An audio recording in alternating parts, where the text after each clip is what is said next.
एक रात में किस्मत कैसे बदलते हैं। अगर आपको ये जानना है, अपनी किस्मत बदलनी है, तो आज इस वीडियो में मैं आपको 3 ऐसी बातें बताऊंगा। एंड बताऊंगा ही नहीं, उन्हें रियल लाइफ स्टोरी के साथ समझाऊंगा, जिन्हें अगर आपने फॉलो किया तो आपकी किस्मत अपने आप बदल जाएगी।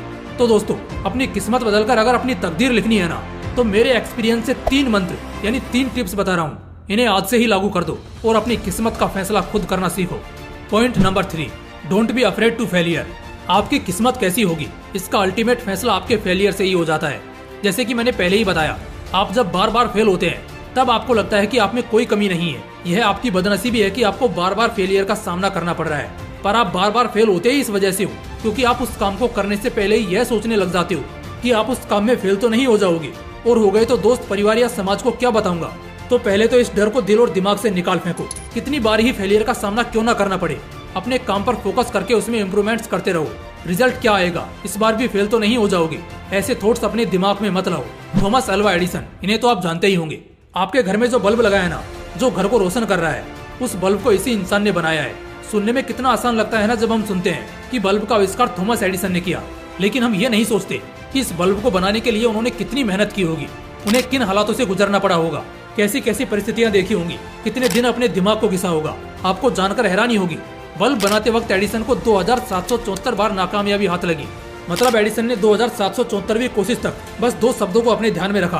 पहला, डर, कितनी ही विफलताएं क्यों ना आ जाएं, डरना नहीं है, कोशिश जारी रखनी है। और दूसरा शब्द है होप यानी आशा। आज नहीं तो कल होगा, कल नहीं तो परसों होगा, और अगर परसों भी नहीं हुआ तो कभी ना कभी तो होगा ही। इस होप के साथ डटे रहना। दोस्तों, आशा आपको आगे बढ़ाने में मोटिवेट करती है और डर आपको पीछे खींचता है। तो सबसे पहले डर को भगाओ। Point number 2, be optimistic. आपको एक स्टोरी सुनाता हूँ। एक लड़का था, वो पढ़ाई में बहुत होशियार था। वो जब फर्स्ट क्लास में पढ़ता था तब से ही वो फर्स्ट क्लास मार्क्स अचीव करता था। फर्स्ट क्लास मार्क्स लाने का ये सिलसिला 12th तक चला। 12th में भी फर्स्ट क्लास मार्क्स आने के कारण उसका फर्स्ट क्लास इंजीनियरिंग कॉलेज में सिलेक्शन हुआ। 4 साल बाद जब इंजीनियरिंग कंप्लीट हुई तब भी उसने फर्स्ट ग्रेड के साथ ही वो पूरी की। इस कारण उसे एक बढ़िया IT कंपनी में जॉब लगी। वो उस कंपनी में 1 लाख पर मंथ कमाने लगा, लेकिन उसे सेटिस्फेक्शन नहीं मिल रहा था। वो सोचने लगा कि उसने जो इतने साल मेहनत की है, क्या वो किसी के नीचे काम करने के लिए की है।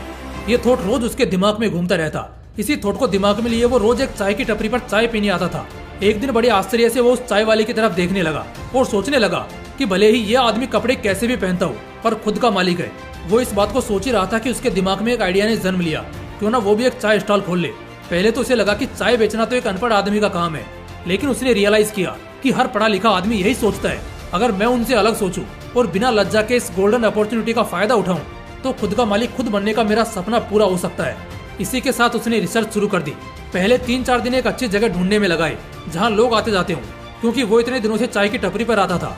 तो उसे लोगों को चाय में क्या पसंद है, या चाय में क्या इम्प्रूवमेंट या नयापन लाया जा सकता है, या चाय के साथ और क्या चीज वो रख सकता है, ये सब उसे पता चल गया था। बिजनेस बड़ा होगा या नहीं उसे नहीं पता था, लेकिन वो ऑप्टिमिस्टिक था कि उसकी मेहनत बेकार नहीं जाएगी। इसी पॉजिटिव और ऑप्टिमिस्टिक माइंडसेट के साथ 5 दिनों बाद उसने जॉब छोड़ दी और खुद का चाय स्टॉल खोल लिया।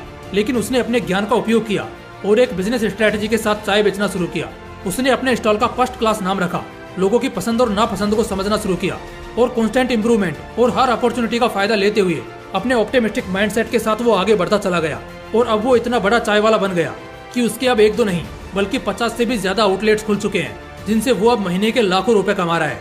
दोस्तों, अगर कोई काम मिला, भले वो कितना ही छोटा क्यों ना हो, आगे कुछ ना कुछ बड़ा होगा। इस ऑप्टिमिस्टिक माइंडसेट के साथ उसे स्वीकार कर लेना चाहिए। इतना छोटा काम मिला, ये आपकी बदनसीबी है, ऐसा नहीं सोचना है। सोचना है कि ये आपकी खुशनसीबी है कि इस काम के लिए आप सेलेक्ट हुए। क्या पता आगे जाकर यही काम आपको एक ऐसे मुकाम पर पहुंचा दे जिसकी आपने कल्पना तक नहीं की हो। So be optimistic. Point number 3, be opportunistic.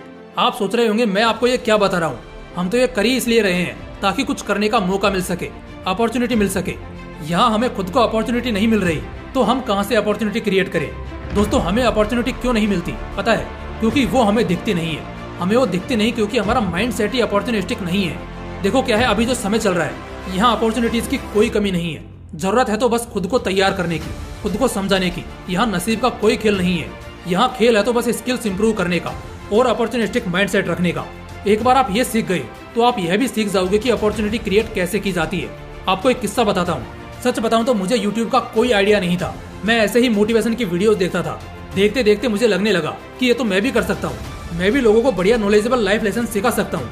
और फिर क्या था, इसे एक अपॉर्चुनिटी समझकर मैंने यूट्यूब चैनल क्रिएट किया और आप देख सकते हो आज मैं लोगों की जिंदगी में पॉजिटिव इम्पैक्ट छोड़ने का काम कर रहा हूँ। दोस्तों, नसीब, किस्मत, लक, ये सब चीजें होती है या नहीं, इसे मानना मैं आप पर छोड़ देता हूँ। लेकिन एक बात जरूर कहूंगा, नसीब अगर होता भी है ना, तो उसका अच्छा या बुरा होना आपकी मेहनत पे ही निर्भर करता है। अगर आप जोरदार मेहनत कर रहे हो, आपके कर्म बड़े हैं, तो नसीब भी बड़ा ही होगा। अगर आप किस्मत पर बिलीव करते हो तो क्यों करते हो, और अगर बिलीव नहीं करते तो क्यों नहीं करते, कमेंट में जरूर लिखिएगा। और ये भी लिखिएगा कि आगे आपको किस टॉपिक पर वीडियो चाहिए।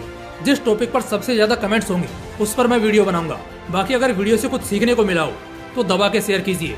फिर मिलते हैं अगली वीडियो में, तब तक के लिए जय हिंद, वंदे मातरम।